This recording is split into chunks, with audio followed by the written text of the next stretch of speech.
বলতে 20 বছর ধরে এই ব্যবসার মধ্যে আছি। ব্যবসা করতে করতে বাজার থেকে মানুষের থেকে মালপত্র নিয়ে মার্কেটে দিয়েছি।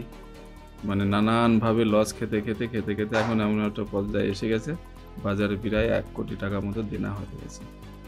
তো রূপোর ব্যবসা, রূপোর গহনা মানে চেন, অন্যান্য রূপোর যেটা গহনা হয় সেইগুলো এখান থেকে মহাজনদের থেকে নিতাম, নিয়ে বাজারে বিক্রি করতাম, করে এসে তাদের দেনা মানে টাকাটা মেটাতাম। এই মতো অবস্থায় করতে করতে এখন এমন একটা অবস্থা হয়ে গেছে, এখানে বাজারে নতুন করে কেউ আমার মালও দিচ্ছে না, মার্কেটে দিতেও পারছি না, মার্কেটেও একটা ভালো অ্যামাউন্টের টাকা পড়ে আছে আমার, দিচ্ছে না সেখান থেকে। কিন্তু আমি বাড়িতে টিকতে পারছি না কোনোভাবে। কেউ এসে বলছে বাড়ি লিখে দাও, কেউ বলছে যে বাড়ি ভাঙচুর করব, কেউ বলছে ধরে নিয়ে যাব, বেঁধে রাখবো। না, প্রশাসনের দ্বারস্থ হয়ে কি লাভ? সে তো পাবে, সে তো আমার কাছে দিয়েছে, আমি তো আর অস্বীকার করতে পারছি না। সে তো দিয়েছে, তার তো টাকা সম্পদ, তার তো সে তো চাবেই।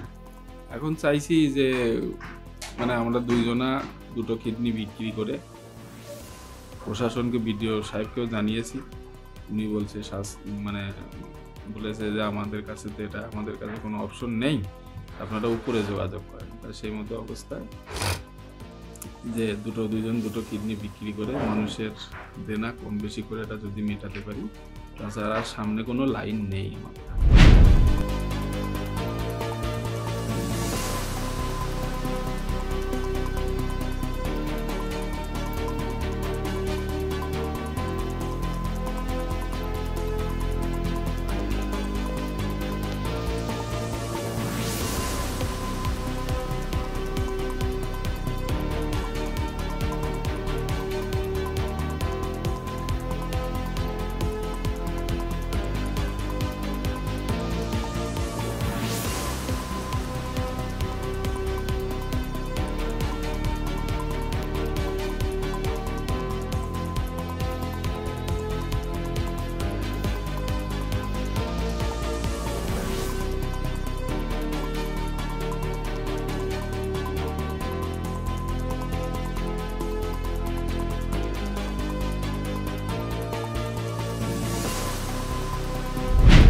হাজব্যান্ড রূপোর ব্যবসা করতে গিয়ে একেবারে ডুবে গেছে, মানে রসাতলে চলে গেছে। সেই ব্যবসা করতে গিয়ে এখন বাজারে আমাদের 1 কোটি টাকা দেনা। এই বাড়িটুকু শ্বশুরের, তাও হচ্ছে শ্বশুরও খুব অশান্তি করছে মাঝে মাঝে। এই ছেলে এরকম দেনা হয়েছে, নানান অশান্তি।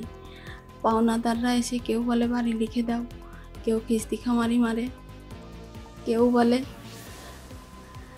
পেটে খেয়েছো, এখন তো দিতেই হবে, লোকের জিনিস নিয়ে এসে খেয়েছো।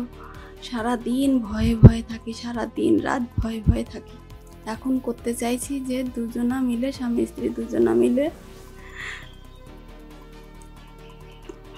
কিডনি বিক্রি করবো, তাও মেয়েটার সামনে তো বেঁচে থাকতে পারবো।